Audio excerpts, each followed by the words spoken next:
Terima kasih pemirsa Gemilang Televisi, Anda masih bersama kami dalam program Dialog Khusus. Dan hari ini seperti yang saya sampaikan tadi, bahwa kita di sini membahas mengenai sidang isbat pernikahan. Tadi sudah berbicara panjang lebar bersama Ibu Ika, Ketua GUW Kabupaten Indragiri Hilir, dan Ibu Endang Rosmala Dewi selaku Ketua Pengadilan Agama Tembilahan.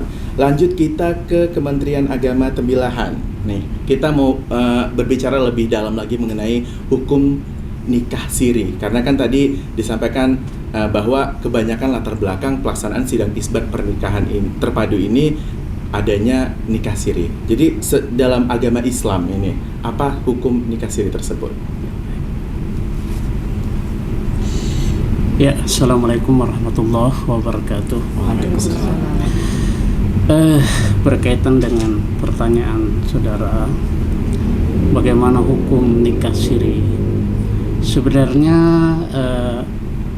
istilah nikah siri ini kan istilah yang umum di masyarakat.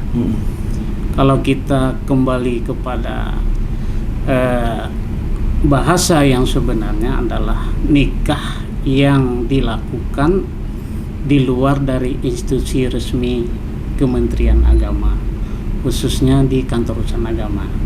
Tapi lebih umum di masyarakat disebut dengan nikah siri atau nikah tersembunyi. Ya, itu yang umum didengar. Lalu bagaimana hukum? Kalau hukum itu sudah jelas dalam fikih munakahat. Kalau seseorang itu melaksanakan nikah sesuai dengan rukunnya, maka secara hukum fikih munakahat itu sah nikahnya.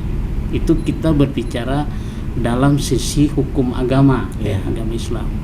Berapa rukunnya itu? Ada 5, kan?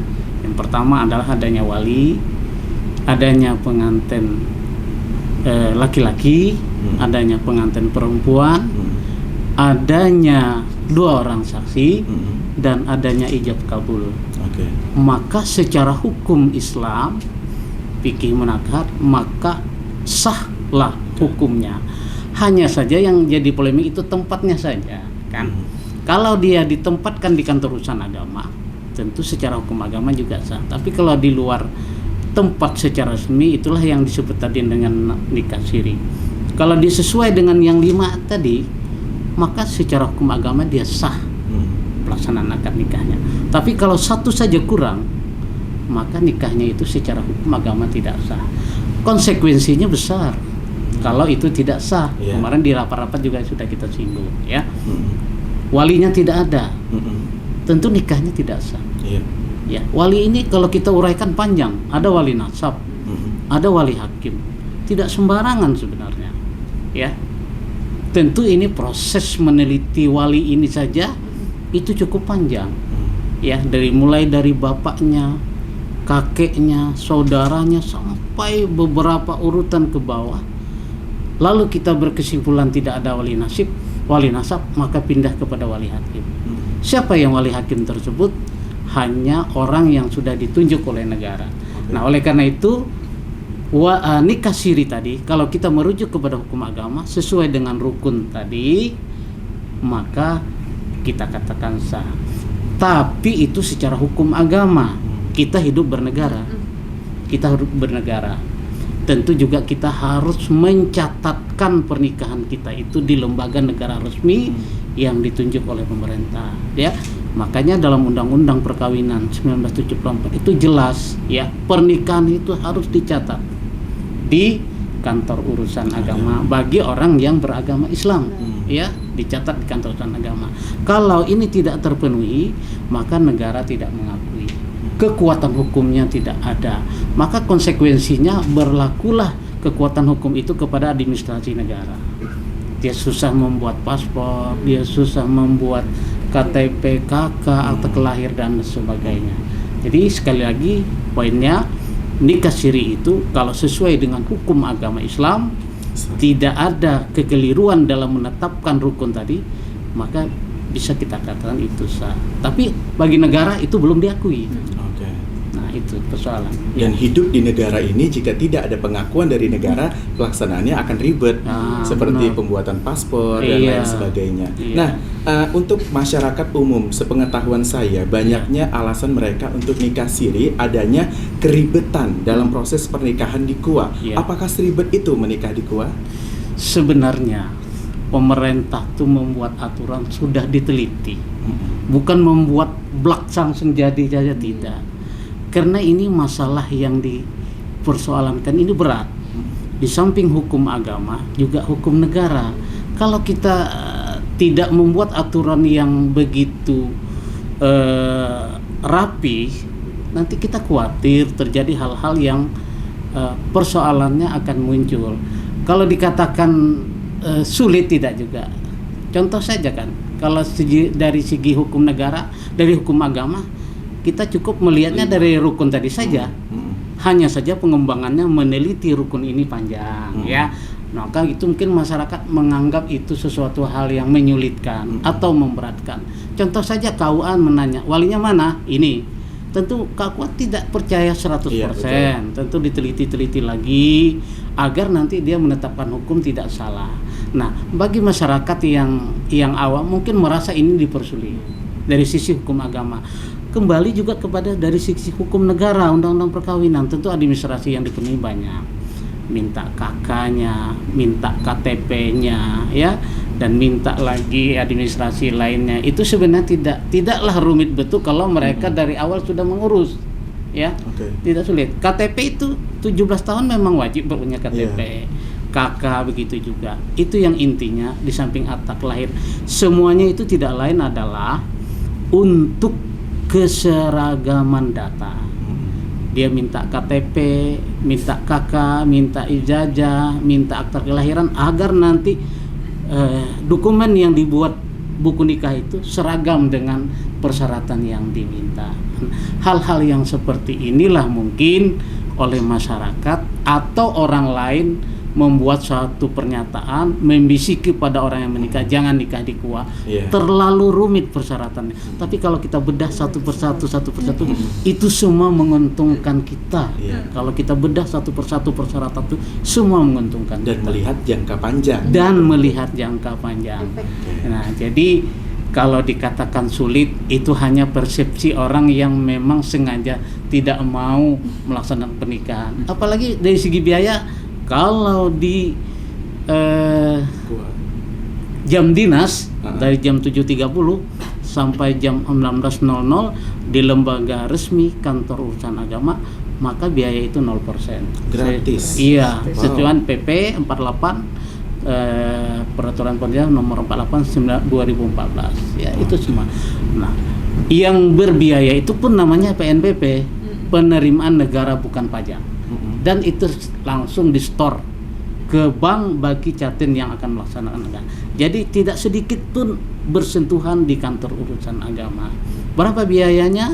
Kalau dia melaksanakan di luar jam dinas, maka 600.000. Di tempat rumah catin yang ingin melaksanakan akad nikah juga 600.000. Itu diatur oleh negara. Jadi semuanya itu kalau kita bedah satu-satu aturan yang di kantor agama, tidak ada sedikit pun menyulitkan. Hanya persepsi saja mungkin yang membuat sulit tersebut. Saya kira itu ya.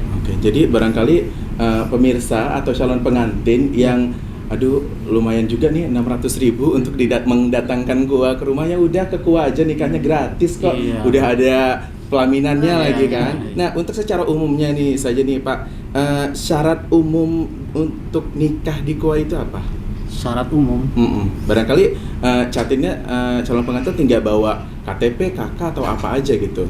Iya, karena kan tidak ribet untuk nikah secara resmi kan? Iya, sebenarnya secara resmi tidak ribet seperti saya sampaikan tadi.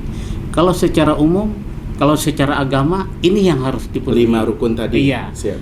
Secara administrasi sesuai dengan undang-undang perkawinan dan turunan KMA-nya tadi saja 4 ini sudah cukup nih ya. KTP, KK yang bersangkutan, kemudian akta kelahiran, kemudian yang lainnya tinggal pas foto saja lagi. Nah itu kan tidak rumit. Tidak rumit. Iya. Jadi kecuali mungkin ada persoalan-persoalan yang harus diteliti lebih mendalam, itu yang sering disebut mempersulit. Ya, mungkin KUA belum yakin ini KTP-nya nih benar atau palsu, maka dia cross check lagi ke Capil, ya, ada di online lagi, nama yang salah, iya. gitu ya. Karena sistem kita sekarang kan SIMKAH itu sistem aplikasi pencatatan nikah online. Di seseorang yang menikah di Tembilahan, maka diakses seluruh Indonesia. Wow. Diakses seluruh Indonesia dan bisa diakses di mana-mana. Contoh saja misalnya si A menikah di Tembilahan, maka dia ingin menikah lagi di Jakarta. Di Jakarta datanya sudah ada. Oh, nggak bisa. Diklik saja, oh saudara sudah menikah di Tembilahan. Nah, jadi tidak bisa, maka sistem akan menolak. Jadi segalanya itu sebenarnya tidaklah rumit seperti yang dibayangkan kalau kita mengikuti prosedur tuh yang sebenarnya. Sekira itu. Jadi umum tadi 4 saja. 4 dan secara agama 5. 9 sebenarnya semua totalnya ya. Oke. Ya. Dan itu semua sebenarnya syarat wajib yang ada di rumah ya kan? Ya. Kayak KTP, seperti KTP, KK, akta kelahiran dan ya itu tadi, itu yang 3, paling ijazah mendampingi lagi. Kalau sekiranya memang data itu belum, kita kan gunanya apa, keseragaman. Iya, betul. Ya. Oke. Nah, kembali ke proses sidang isbat pernikahan. Peran Kemenak sendiri dalam proses sidang isbat pernikahan terpadu ini apa? Begini sebenarnya, dari awal kami kalau rapat sering tuh 3 serangkai. Iya. Ya. Jadi proses awal ada di Pengadilan Agama. Segala mendata calon yang akan disidangkan itu ada di Pengadilan Agama. Proses klarifikasi datanya, sinkronisasi semua ada di Pengadilan. Setelah final di Pengadilan Agama, pelaksanaan sidang, hasil daripada sidang isbat itu dalam bentuk putusan nanti akan kita ambil, maka kita akan mencatat di kantor urusan agama, maka nanti kantor urusan agama akan mengeluarkan dokumen buku nikah. Jadi perannya di situ kita. Artinya kita tidak bisa terpisah 3 ini. Iya, karena memang itulah namanya terpadu tadi. Nah, jadi peran Kementerian Agama di situ nanti akan mengeluarkan dokumen buku nikah tersebut. Ya. Oke, jadi yang didapatkan oleh peserta sidang isbat pernikahan nantinya setelah sukses melaksanakan sidang isbat dilarikan ke Kemenak untuk mendapatkan proses buku nikah. Iya. Oke. Nah, kembali ke Disduk Capil. Pertanyaan yang sama dengan Kemenak. Ini apa peran dari Disduk Capil sendiri dalam proses pelaksanaan sidang isbat pernikahan terpadu ini, Pak? Terima kasih. Assalamualaikum warahmatullahi wabarakatuh. Waalaikumsalam. Jadi rangkaian dari apa yang disampaikan oleh Ibu Ketua Panitia, Ibu Bu Ika, terus Bu Ketua Pengadilan Agama dan dari Kemenak. Jadi mungkin sedikit saya ingin bercerita tentang dokumen kependudukan untuk individu-individu kita ini. Jadi mulai dari bayi lahir, sebetulnya begitu mendapat surat keterangan lahir dari bidan, dokumen pertama yang diurus adalah akta kelahiran. Ya, itu adalah dokumen pertama yang didapat oleh individu-individu kita ini. Di dalam dokumen akte kelahiran tersebut nanti di sana akan tertera nama ibu dan nama ayah yang resmi, yang dibuktikan dengan surat nikah. Itu akan dicatat siapa bapaknya, siapa ibunya, nanti tertera di dokumen akta kelahiran. Itu satu. Yang kedua, nanti si bayi ini akan masuk di dalam kakak, juga nanti di sana akan terlihat bahwa ayahnya siapa, ibunya siapa. Begitulah selanjutnya sampai nanti dia umur 17 tahun nanti akan dapat KTP. Sebelum menuju ke KTP ada KIA. Di KIA juga akan tertulis yang resmi, bapaknya siapa, ibunya siapa, dan itu semua bersumber dari surat nikah. Itu yang kita catat di Dukcapil. Selanjutnya untuk keluarga yang mempunyai katakan punya anak, punya istri, yang tidak resmi tadi yang kita bicarakan tadi, yang melalui nikah siri, itu di dalam dokumen kependudukan yang namanya kartu keluarga, di sana akan tertulis nanti kawin belum tercatat. Jadi artinya walaupun mereka menurut keterangan dari institusi, katakan itu kepala desa, lurah, mereka memang sudah pernah nikah nih, tetapi secara administrasi negara di kantor Kemenak belum ada bukti, yaitu belum ada surat nikah. Di Disduk Capil kita tidak bisa menampilkan di dalam menu kakak tersebut dia adalah suami istri yang sah dengan status kawin tercatat, belum bisa. Tetapi di sana akan tercatat, akan tertulis kawin belum tercatat. Akibatnya apa? Akibatnya kalau saat ini mungkin tidak ada kita yang bisa membantah. Semua sisi kehidupan kita ini yang berkaitan dengan negara, yang diperlukan, yang dipertanyakan terlebih dahulu KTP elektronik, betul, dan KK serta akta. Sekarang dokumen dasar itu yang bermasalah. Tentu nanti akan mengganggu terhadap beberapa sisi-sisi kehidupan sosial lainnya. Baik itu untuk bantuan dari pemerintah, mungkin untuk akta kelahiran anaknya mau sekolah tidak bisa, dia keluar aktanya, tetapi nama bapaknya siapa tidak tertulis. Nah, karena tidak resmi belum.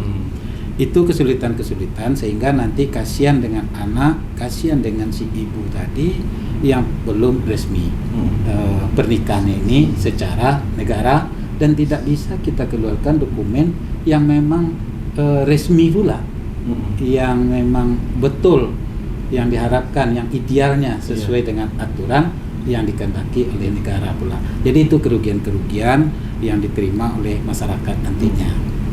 Terus kita sangat berterima kasih nih kepada terutama Ibu Ketua GOW dulu sebagai penggagas, sebagai penggagas langsung jadi ketua panitia, dan hasil pemikiran beliau, awalnya kami ini cuma ingin bertiga aja, Pengadilan Agama, Kemenak dan Capil.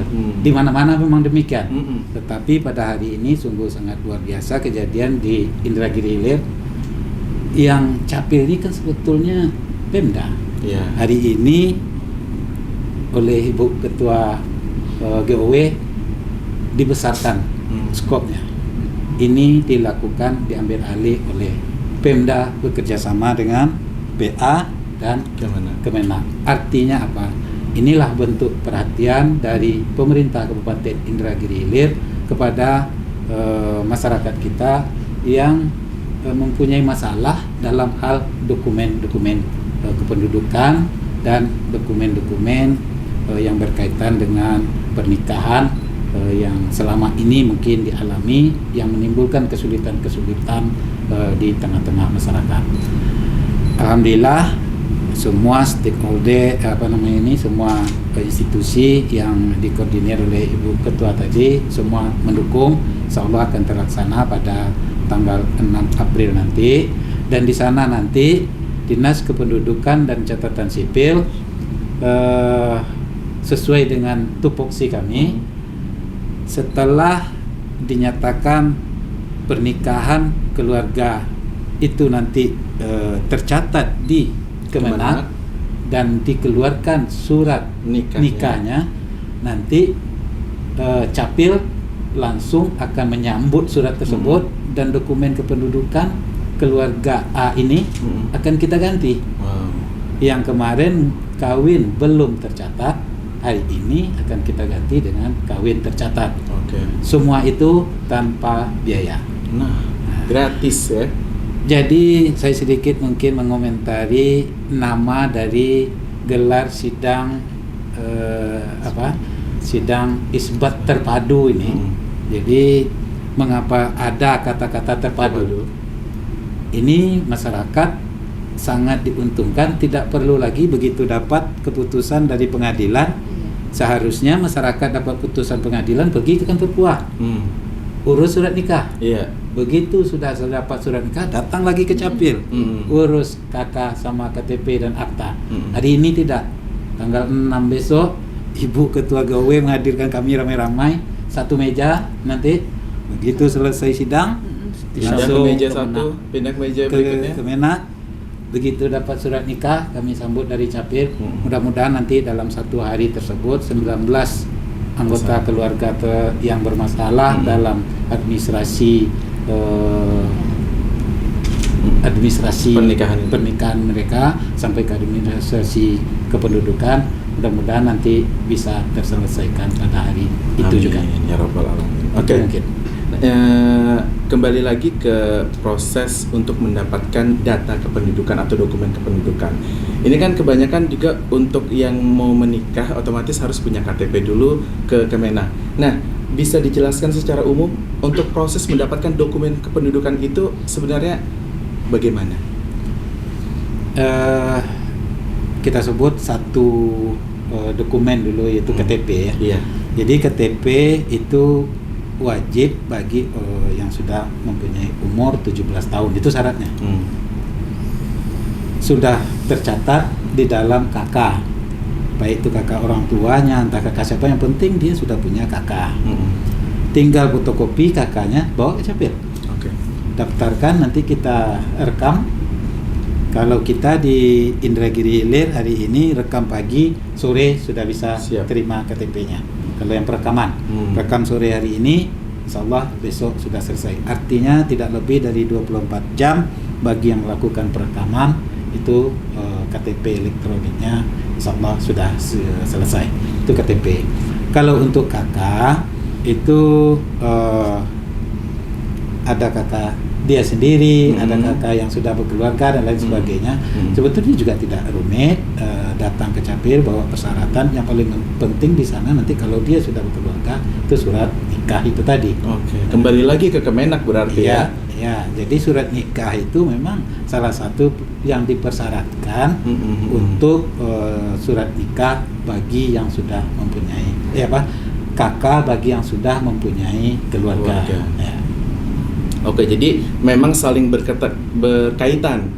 Jika ingin mendapatkan dokumen kependudukan, otomatis harus melaksanakan pernikahan yang sah, baik itu dari segi agama ataupun dari segi pemerintahan. Jika telah sah, maka keluar surat nikah dan data kependudukan akan didapatkan. Nah, jadi tidak sulit nih pemirsa yang ada di rumah, cukup mudah. Apalagi pernikahan tadi di Kemenak. Untuk syarat agama ada 5, mohon maaf jika salah dikoreksi. Dan untuk kepemerintahan ada 4 syaratnya. Jadi 9 totalnya ya. Dan semuanya jika dilaksanakan di KUA itu pelaksanaan pernikahannya gratis, tidak ada pungutan biaya apapun. Sebagai tambahan, tadi saya lupa. Yang dimaksud dengan persyaratan tadi itu kan tentu nanti kita melihat status yang akan menikah. Itu tadi saya lupa. Kalau statusnya jejaka dan perawan itu tidak sulit, ada 4 tadi sudah penuhi kan. Tapi kalau statusnya duda atau janda atau TNI atau Polri maka ada tambahan persyaratan. Kalau TNI maka izin atasan, Polri juga izin atasan. Kemudian kalau dia dudanya cerai mati atau cerai hidup. Kalau cerai hidup maka status putusan pengadilan agama, surat cerai. Kalau dia cerainya mati, maka surat keterangan mati dari kepala desa atau lurah.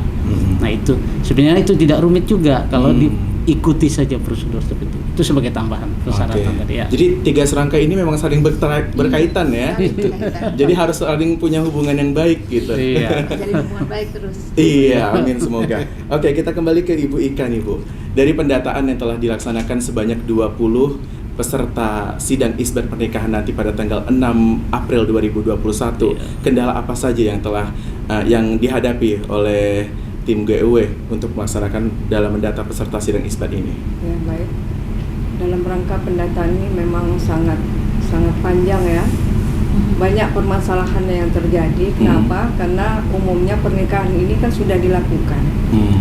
mungkin beberapa tahun yang lalu, setahun yang lalu, sehingga dokumen-dokumen itu mungkin juga sudah ada, mungkin saksinya meninggal, pindah tempat dan sebagainya. Inilah dalam pemberkasan itu memang merupakan hal yang sulit juga dan perlu kesabaran. Karena mereka ini tidak paham, peserta kadang-kadang mau mundur. Nah, nanti panitia ini membujuk lagi. Itu kendalanya. Oke, jadi ada miskomunikasi lah gitu Bu ya. Jadi sehingga tidak paham dibujuk kembali. Dibujuk. Kemudian kadang-kadang mengumpulkan ini data-datanya. Iya. Karena pernikahan itu sudah lama. Oke. Nah, untuk langkah ke depan agar nikah siri ini tidak menjadi kasus yang tinggi lagi di Kabupaten Indragiri Hilir, apa yang dilaksanakan? Pertama, sebagaimana yang akan kita lakukan ini, ya, salah satu bentuk kegiatan yang saya nilai merupakan salah satu wadah atau salah satu pembelajaran kepada masyarakat bahwa nikah siri itu sangat banyak kerugiannya, sehingga untuk meresmikannya, untuk melegalkannya baik untuk agama maupun negara itu perlu proses yang panjang. Sehingga kita harapkan dengan adanya kegiatan ini mereka tahu tidak akan melakukan lagi. Kemudian juga ke depan harus ada sosialisasi kepada masyarakat tentang hukum keluarga. Yang rencana kami memang dari UI nanti bekerjasama dengan dinas terkait, yaitu pengendalian penduduk, KB, pemberdayaan perempuan dan perlindungan anak, yang saya pikir ini adalah salah satu OPD atau dinas yang membawa itu atau yang punya tupoksi itu. Nanti akan dilanjutkan dengan kegiatan penyuluhan kepada kaum perempuan khususnya dan masyarakat akan hukum keluarga ini, sehingga mereka paham termasuk di dalamnya nanti ya kalau nikah siri itu seperti apa. Nanti kerjasama dengan pengadilan agama dan Kemenak. Dan ini merupakan salah satu tindak lanjut dari MOU yang sudah dibuat.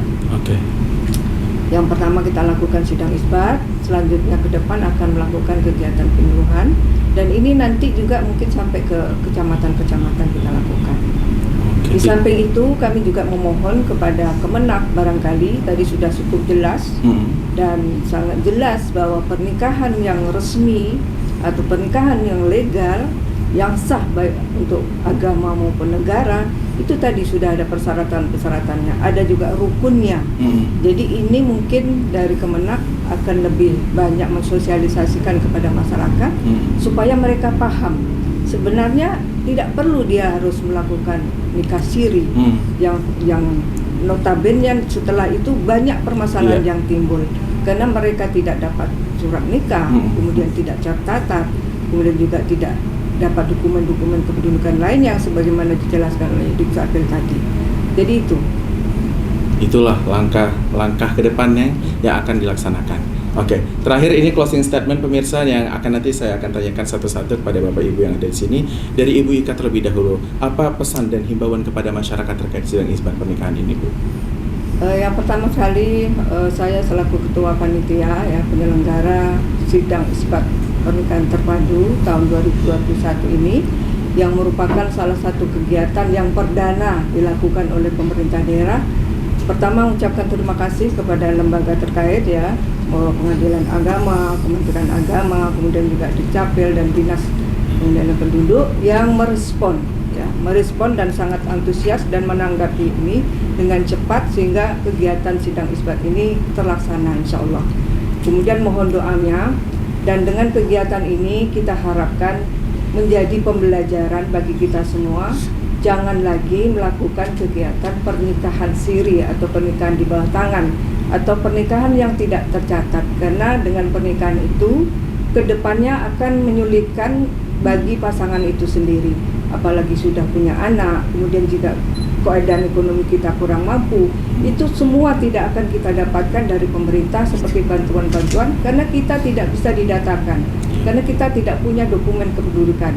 Nah itu, jadi jangan lagi melakukan kegiatan nikah siri. Kemudian kami menghimbau kepada oknum-oknum yang senantiasa atau yang selama ini melakukan kegiatan ini, mohon jangan lagi dilakukan. Apalagi pernikahan itu tidak memperhatikan hukum atau syarat-syarat hukum pernikahan itu sendiri, karena itu tanggung jawab dunia dan akhirat. Wow, luar biasa. Itu pesannya pemirsa kepada Anda di rumah, jangan sekali-kali melakukan pernikahan siri, terutama para oknum-oknum yang melaksanakan, karena ini pertanggungjawabannya bukan hanya di dunia tapi juga di akhirat. Oke, selanjutnya Ibu Pengadilan Agama, pesan dan himbauannya kepada masyarakat. Terima kasih. Kami pertama sekali mengucapkan terima kasih yang sebanyak-banyaknya kepada pemerintah daerah Kabupaten Indragiri Hilir yang dalam ini melalui Ketua DOW, Ibu Ketua DOW yang sudah memfasilitasi kegiatan ini sehingga bisa terwujud keinginan kami juga untuk memberikan perlindungan kepada kaum wanita dan anak yang terabaikan haknya karena terjadinya pernikahan di bawah tangan ini. Untuk itu hal yang dilakukan ini memang sangat bermanfaat, tetapi juga merupakan usaha yang cukup memakan waktu, menyita waktu dan biaya dari pemerintah daerah. Kami berharap ini menjadi pemikiran kita semua dan efek yang sangat panjang yang akan dirasakan oleh wanita dan anak apabila pernikahan siri ini terjadi. Untuk itu saya menghimbau kepada adik-adik yang calon pengantin ini, wanita-wanita, jangan mau tergoda, jangan mau terayu oleh rayuan orang-orang yang menginginkan terjadinya pernikahan siri. Karena pernikahan karena cinta lah katanya, sehingga melupakan akibat yang akan dia sendiri tanggung nantinya. Supaya, dan kami juga benar tadi himbauan dari Ibu Bati, mohon kepada para masyarakat, tokoh-tokoh masyarakat yang dianggap tokoh nih, bahwa yang benar itu wali hakim itu bukannya kita sendiri menentukan, bahwa kita adalah wali hakimnya. Penentuan wali hakim itu ada dari negara. Jadi jangan menganggap wali hakim sendiri. Kedepannya kalau seandainya ada nanti ada ketentuan yang membuat efek jera, mudah-mudahan ini tidak kena ini, supaya tidak ada lagi tindakan-tindakan penyelewengan dilakukan oleh orang-orang yang menganggap ini benar. Bahwa sebenarnya pernikahan di bawah tanah ini tidak dibolehkan, dilarang dalam negara kita. Semoga masyarakat memahami kondisi ini. Semoga masyarakat memahami maksud baik dari pemerintah daerah Kabupaten Indragiri Hilir, sehingga kedepannya menjadi masyarakat yang memiliki rumah tangga yang mawaddah, sakinah, mawaddah warahmah. Demikian. Oke, amin ya rabbal alamin. Itu dia pesan dan himbauan dari Ibu Pengadilan Agama. Berikutnya dari Kemenak, silahkan. Ya. Secara kelembagaan di Kementerian Agama tentu sangat apresiasi sebuah upaya untuk menyelamatkan keluarga yang berstatus perkawinannya secara legal, formal, kelembagaan tidak tercatat. Lalu Ibu Ketua GAW beserta pengurus dan pemerintah daerah memberikan suatu solusi pertolongan terhadap generasi atau orang-orang yang melaksanakan pernikahan ini di dua lembaga resmi. Tentunya ini tidak lain adalah agar apa yang kita harapkan mereka yang menikah ini punya dokumen resmi. Jadi sekali lagi Kementerian Agama sangat apresiatif dengan ide seperti ini. Kemudian tentunya ke depannya kita menghimbau sama dengan Ibu, dengan Ketua Pengadilan Agama, pernikahan siri ini kalau bisa jangan terjadi lagi. Maksud kita bukan apa, karena konsekuensinya banyak sekali merugikan, terutama dari sisi wanita dan anak.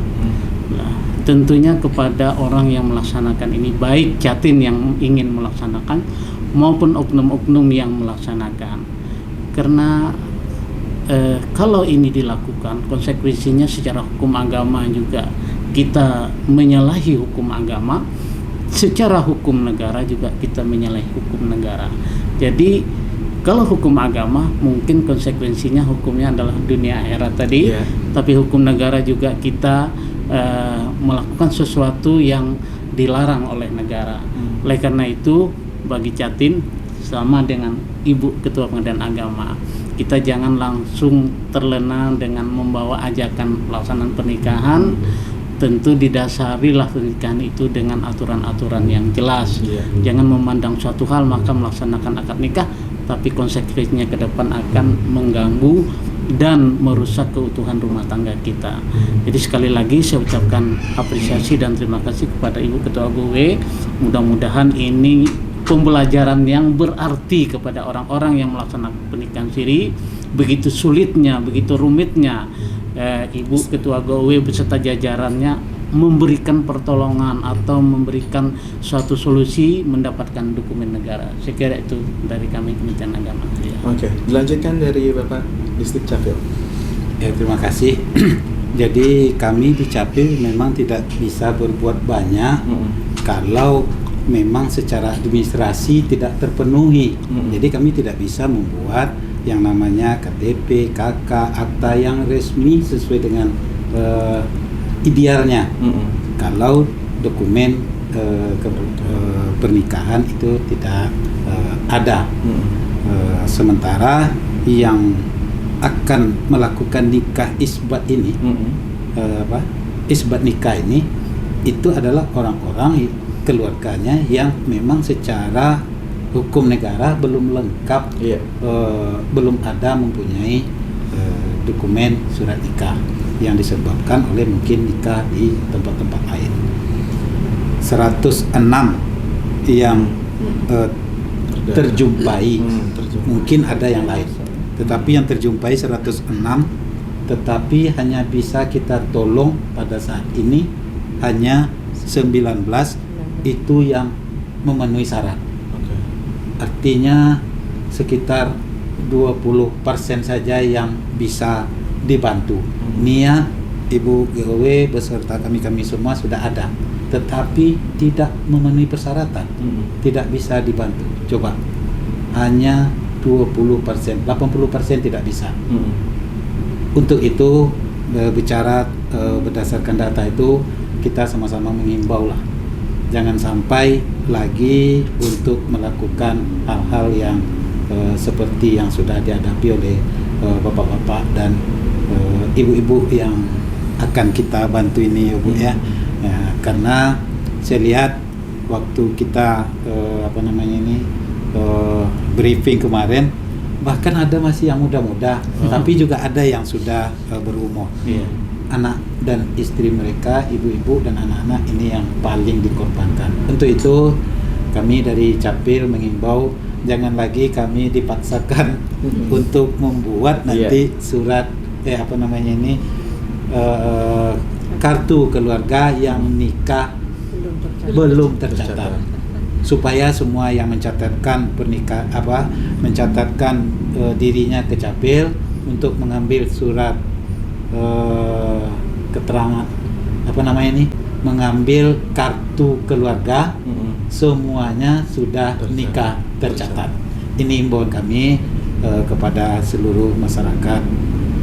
Dan kalau bisa, Bu ya, ini cukup yang pertama, dan jangan ada lagi arti kata tidak ada lagi pernikahan liar yang terjadi di tengah-tengah masyarakat kita. Mungkin itu kami dari Capil himbauan. Sebelum kita tutup closing dialog kita pada hari ini, barangkali ada tambahan? Cukup jelas sih. Nah, jadi sekali lagi saya sampaikan kepada masyarakat, karena di sini paling banyak korbannya itu adalah perempuan dan anak. Untuk kepengurusan ke depan itu akan sulit dilaksanakan, baik itu dokumentasi apapun, terutama jika ingin berurusan sekolah, bantuan pemerintah, itu akan sulit difasilitasi jika tidak memiliki dokumen kependudukan. Maka dari itu, jangan lakukan pernikahan siri ataupun pernikahan di bawah tangan ataupun pernikahan yang tidak terdata oleh negara. Karena tadi telah dijelaskan oleh Kementerian Agama, pernikahan secara sah baik itu dalam agama ataupun dalam negara itu tidak sulit dan sangat mudah dan bahkan gratis jika dilaksanakan di kantor urusan agama. Terima kasih atas dialognya pada hari ini dalam program Dialog Khusus Gemilang Televisi. Mohon maaf pemirsa jika kita di sini ada penyampaian yang tidak pada tempatnya. Saya Zulkifli pamit undur diri. Wassalamualaikum warahmatullahi wabarakatuh dan sampai jumpa.